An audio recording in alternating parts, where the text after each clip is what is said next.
Hello, welcome to Doctor Who Fan Film News. I'm Billy Tracy. I have a purple screwdriver and I need to come up with a flashier title sequence for this series news thingy. Today I'm going to be giving an honest review, which most people find really offending. Whenever I'm honest about something, people get offended, so let me just put it clear now. I have not got a grudge against anyone. I'm not making personal attacks on anyone, because last time I tried to do an honest review, everyone had a go at me, even though, even looking back now, I thought that's fair enough. That was a fair point, but there we go. Today I'm going to be giving a review of Tony Coburn's The Broken Man. Tony Coburn is a well-known fan filmmaker on YouTube and has recently decided to stop. This was one of his final fan film things in which he has directed, acted, I think written as well. I had high expectations for this because Tony's previously done some really good stuff, such as The Forbidden Friendship.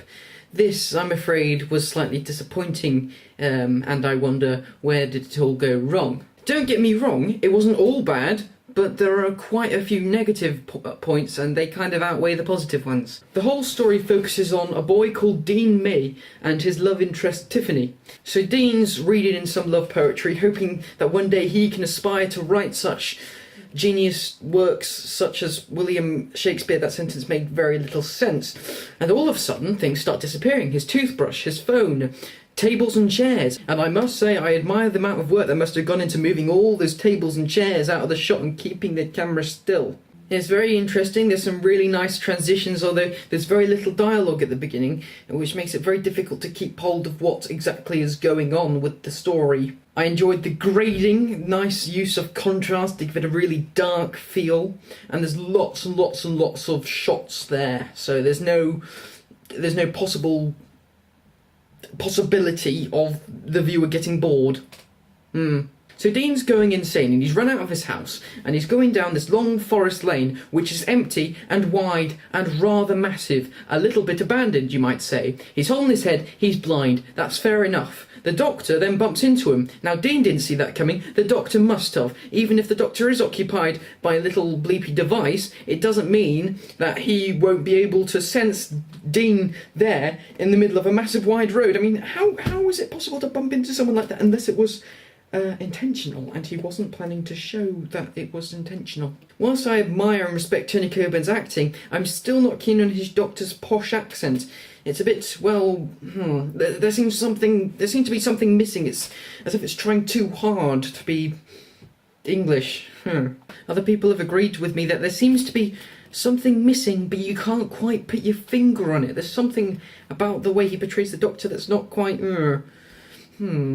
Maybe he's getting a bit too Tennant-y again. It's very Tennant-y, you can see that in him, and that's very hypocritical of me from Time Agent Series 1. Doc, says Dean. I mean, sorry, Doc? Doc? Who says Doc? So 11 minutes in and I'm still not quite sure what's going on. The doctor seems to know exactly what's going on. Dean seems to know a little too much what's going on. He seems very accepting of this invisible creature that he hasn't seen yet. He's just hugged Tiffany and he's off now with the doctor, and I don't understand. I must admit I did laugh at the line, "It's me again." No, it's a book. 15 minutes in, and this really does capture what Doctor Who is all about. The Doctor helping Dean out, making him believe in himself, and being a better person because of it. Surely that's one of the main things that the show should be aiming to do, and I think Tony's done a really good job there. Fantastic acting from both of you. So it's all good and well, the Doctor's fixed Dean, and Dean's about to go on a really romantic date. And then Tiffany gets run over. Tiffany getting run over by a car seems to be a really shoehorn ending. It seems to be added in for the sake of being overly emotional. There's no build-up, it's completely out of the blue, and a bit too unpredictable. Worst of all, the Doctor, even though he knows that Dean is hurting more than ever, decides not to fix him this time and buggers off in his TARDIS. So the Doctor leaves Dean May broken and essentially, well, he leaves him worse off than he was in the first place. The plot makes very little sense to me. I'm finding it very difficult to keep going with it. And it seems really odd that this is the same person that made The Forbidden Friendship. After all these years that Tony's been making films, they still feel a little bit amateurish thingy.